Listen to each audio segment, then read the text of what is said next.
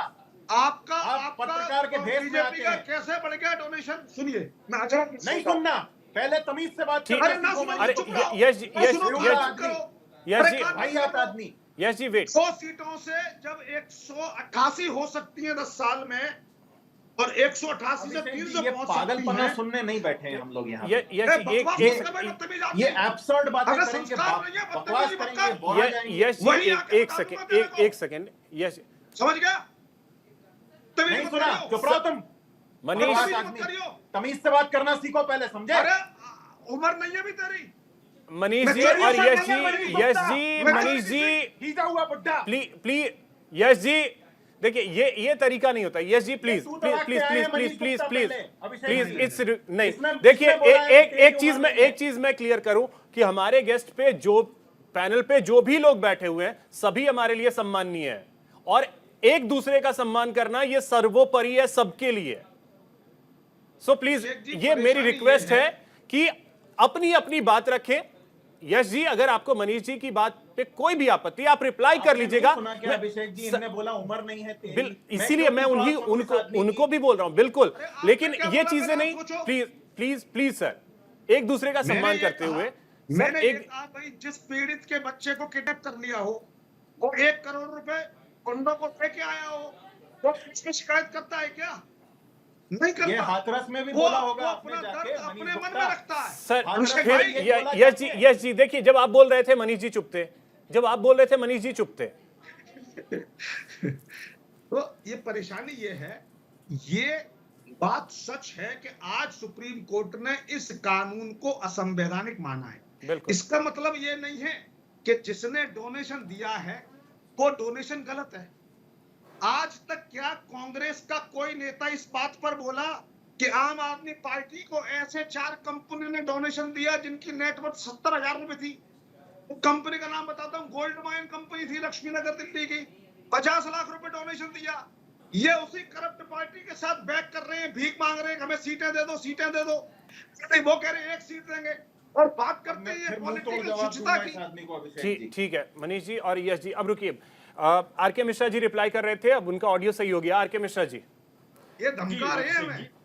अभिषेक जी, हाँ अभिषेक जी, देखिए यहाँ पर क्या है, कांग्रेस के लिए कभी भी, चाहे वो इलेक्शन कमीशन की तरफ से कोई प्रपोजल गया हो या अपनी तरफ से कोई एक क्रिएशन या जो एक रिफॉर्म होता है ना, उसमें कहीं कोई उसका योगदान मुझे नहीं लगता कांग्रेस के अंदर में।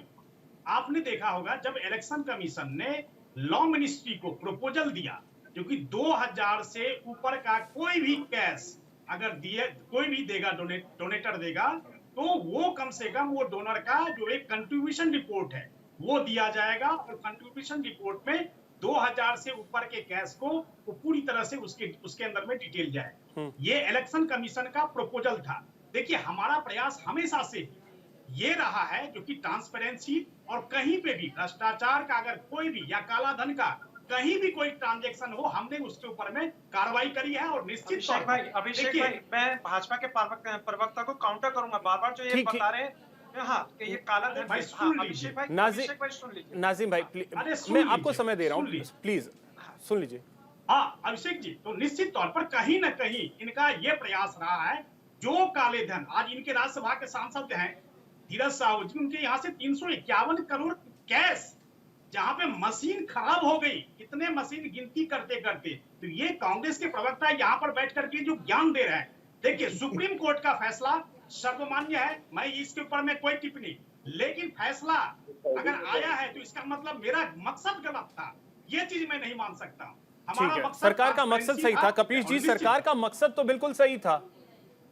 अभिषेक भाई, हास्यास्पद है, हास्यास्पद है। अगर सरकार का मकसद सही होता तो असंवैधानिक सुप्रीम कोर्ट घोषित करती। मैं ये पूछना चाहता हूं, नाजिम भाई आ रहा हूँ, कपीश भाई रिप्लाई कर रहे हैं, 10 सेकंड में फिर मैं आपके पास आ रहा हूँ।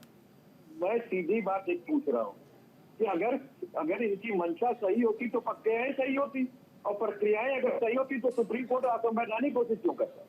और मैं ये पूछ रहा हूँ बार बार आपसे कि आप इलेक्टोरल बॉन्ड बनाइए, लेकिन जो लोग जितना चंदा दे रहे हैं उनको घोषित कीजिए, कौन कितना दिया है, कौन कंपनी किसको दी, कौन व्यक्ति किसको दिया। आप जब रिफॉर्म लेकर के आ रहे हैं तो जहां 20,000 रुपए तक पहले कुछ नहीं बताना होता था, अब 20,000 से ऊपर कुछ नहीं बताना होता, जस्ट उलट दिया गया। पहले 2,000 से नहीं तो ये तो तरीका क्या होना चाहिए कपिल जी, तरीका क्या होना चाहिए? सीधी बात है कि 1 रुपए का भी अगर योगदान हो रहा है तो नाम, पिता का नाम और पता होना चाहिए। ठीक है, कि किसने कितना मतलब किसको दिया, अगर क्यों किसी दिया। भी पार्टी को कोई कितना भी डोनेट कर रहा है उसके बारे में सारी चीजें सार्वजनिक की जानी चाहिए।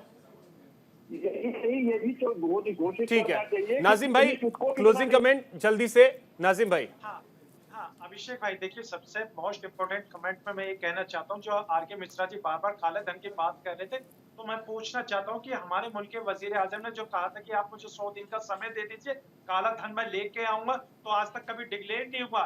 और लेकिन जिस तरीके से अभी मेरे कांग्रेस के प्रवक्ता यश भाई को बार बार रोका जा रहा था, पार्लियामेंट में तो कांग्रेस को बोलने नहीं दिया जा रहा। अरे कम से कम आपके पैनल पे तो कांग्रेस को बोलने दीजिए ना, ताकि देश को पता चल गजब, सके क्या कि- लॉजिक लगा रहे हैं, वाह गजब। सुनिए, मतलब अभिषेक मैं तालियां बजाऊं, क्या करूं? नाजिम भाई आप ही बताइए।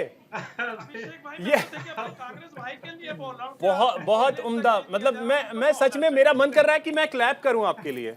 नहीं, तालियां क्या? मैं बजा दूंगा, मुझे 1 मिनट दिया यश भाई खुद जानते हैं कि यश भाई को बोलने का पूरा मौका मैं देता हूं। उन्होंने 10 सेकंड में मैं बोलता हूं, वो 20 सेकंड बोले, 25 सेकंड बोले, कोई किसी को नहीं रोक सकता। क्लोजिंग कमेंट यश भाई जल्दी से। ठीक है, ठीक है, आप यश भाई जल्दी से, आपके कहने पे मैं 10 सेकंड एक्स्ट्रा दे रहा हूं, जल्दी से यश भाई। बिल्कुल बिल्कुल।